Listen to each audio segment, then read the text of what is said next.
투자자 여러분들 어떠십니까? 이 환경의 중요성에부터 시작된 이 투자에 대한 아이디어에 어느 정도 확신이 서셨는지요? 제가 이제 마지막으로 이 투자 아이디어에 대한 확신을 조금 더 배가시킬 수 있는 내용을 좀 소개해드리고 싶습니다. 바로 이제 익히 들어보셨을 거라고 생각합니다. ESG 투자입니다.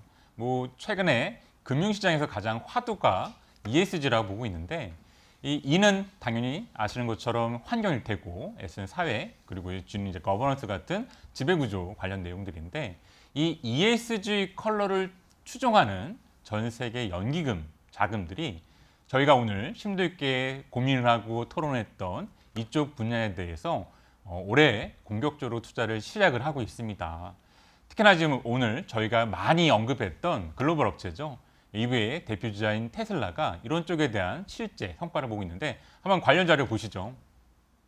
보시는 것처럼 이 테슬라가 연초 대비해서 거의 500%에 가까운 경이적인 수익률을 기록을 했는데 뭐 이거에 대한 많은 논리적 근거가 있을 거라고 생각합니다. 그중에 저희가 유의미 있게 말씀드리는 내용은 뭐냐면 실제 ESG 컬러의 자금들이 사실상 지난 1년 동안 돌이켜보건대 이 테슬라에 대한 실제 편입 의사결정을 많이 내렸다라고 확인되는 자료들이 많습니다. 근데 이제 놀라지 마십시오. 이 ESG를 추종하는 ESG 투자에 대한 글로벌 연기금 중심의 자금이 40조 달러입니다. 원화 기준, 우리나라 돈 기준으로는 4경 이상을 이제 차지한다고 말씀드리고요. 특히나 이제 국민연금은 지지난주 언론 발표를 통해서 2022년까지 보유 자산의 절반인 약 500조 원 정도로 규모로 이 ESG 관련, 특히 환경 중심의 투자에 나선다라는 내용들을 공표한 바가 있습니다. 결국 이 모든 논의들의 실제 움직임이 전 세계 투자를 전문으로 한 연기금 중심으로 진행되고 있다 하더라도 전혀 과언이 아닐 거라고 말씀을 드립니다. 지금 생방송으로 진행이 되고 있고요. 지금 시각이 많이 지났는데 2시 59분을 가리키고 있습니다. 서두에 말씀드린 것처럼 지난 과정에서 궁금하셨던 점들을 제가 한번 위원님들께 질문을 직접 드리는 시간을 한번 가져볼게요. 먼저 박 위원님한테 질문 한번 드리고 싶은데 국내 이제 LG화학 같은 경우 이제 배터리 부분이 분사되고 내년 이후에 상장을 추진하는 걸로 알려져 있는데 실제 상장이 추진되면 그 모회사인 LG화학의 주가에는 어떤 영향이 있을지를 질문을 주셨네요. 네, 저는 기본적으로 일단 긍정적 영향을 예상을 하고 있고요. 중요한 거는 그 상장이 될 LG 배터리 부문의 가치가 지금 주가에 반영돼 있는 것보다 더 높을 것이냐 아니냐, 이게 사실 핵심이 아니겠습니까? 근데 저는 내년에 그 가치가 지금보다 상당히 높을 가능성이 높다라고 보고요. 이유는 두 가지인데 첫 번째는 성장 프리미엄이 저는 더 확대될 거라고 봅니다. 올해도 사실 전기차 수출이 되게 좋았지만 저는 테슬라로 인해서 전기차 시장의 성장 속도가 지금 시장의 기대보다 더 빨라질 거라고 보고 있고요. 전체적으로 성장에 대한 프리미엄이 더 확대될 거라고 봅니다. 두 번째 이유는 이제 밸류에이션 매력인데요. 사실 가장 피어라고 볼 수 있는 중국의 CATL이 지금 시가총액이 100조 원에 육박하지 100조 원, 않습니까? 네. 네네. 그래서 LG화학의 배터리 부분이 제대로 평가를 받는다 그러면 지금 주가보다 더 사실 더 받아야 된다라고 저는 보고 있고요. 그 부분이 점차 시장에서 인식이 되면서 모회사인 LG화학의 주가 역시 긍정적인 영향을 받을 걸로 기대하고 있습니다. 네, 설명 감사합니다. 다음으로 우리 류 위원님한테 질문이 들어왔는데 아까 이제 수소 쪽에서 언급하신 커민스라는 회사에 대한 궁금한 내용인데 최근 이제 하이드로젠 데이를 개최했다고 하네요. 이쪽에 대해서 혹시 투자자분들과 공유해 주실 중요한 내용이 있을까요? 하이드로젠데이, 그때 저도 밤 12시 자다가 좀 일어나서 생방송으로 좀 들어보려고 했던 기억이 납니다. 왠지 좀 테슬라의 배터리 데이처럼 뭔가 혁신적인 있을 것 같아서 막 설레이는 마음으로 저도 봤는데 사실 배터리 데이도 그랬지만 사실 그렇게 막 엄청나게 환호하지는 않았어요, 그날을. 그 이벤트라서. 그래서 저희는 의미 있는 이벤트였다고 봅니다. 왜냐면은 일단 주가가 좀 반응을 안 했던 이유를 먼저 말씀드리면은 이제 저희가 뉴파워라고 이제 부르는 사업부입니다. 이 수소 관련 사업부가.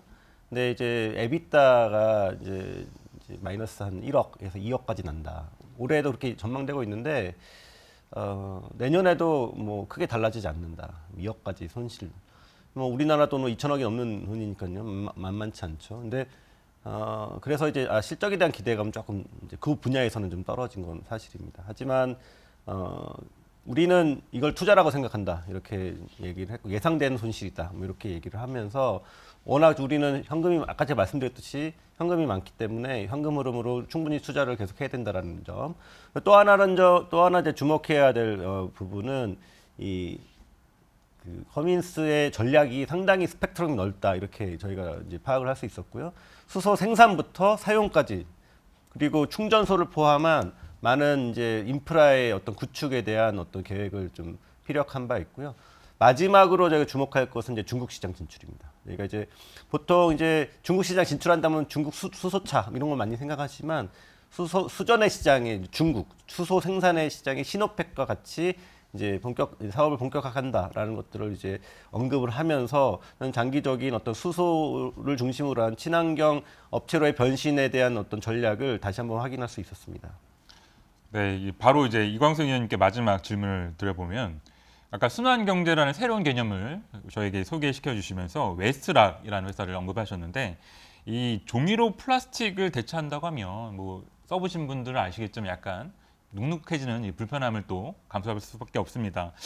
과연 정말 궁극적으로 종이가 이 플라스틱 같은 좋은 대체품이 될 수 있는지를 물어보셨어요. 굉장히 상세한 그 질문이신데요. 사실 중요하죠. 왜냐하면 종이는 기본적으로 물에 약하기 때문에 그래서 가장 중요한 게 코팅입니다. 그래서 코팅을 잘하면 단단한 그런 대용품으로 사용할 수 있거든요. 근데 지금까지 코팅이 석유화학 그런 제품으로 만들어져 있어요. 근데 이 웨스트락이라는 회사가 친환경 코팅제를 현재 개발하고 있고요. 그래서 좀 더 나가면 앞으로도 생수병도 조금 과장해서 말씀드리면 종이로 만들 수 있습니다. 그래서 그런 세상의 변화가 다가오고 있는 거죠. 사실 오늘 제가 빌딩, 쓰레기, 종이 산업을 말씀드렸는데요. 이런 다양한 분야를 제가 말씀드리는 이유가 또 한 가지 목적은 저희가 이 친환경 그리고 그린 사업이라는 주제가 단순하게보다도 일반적으로 주목하는 게 신재생 에너지라든지 전기차 이런 부분 되게 주목하시는데 훨씬 더 다양한 산업으로 파급될 수 있다는 거예요.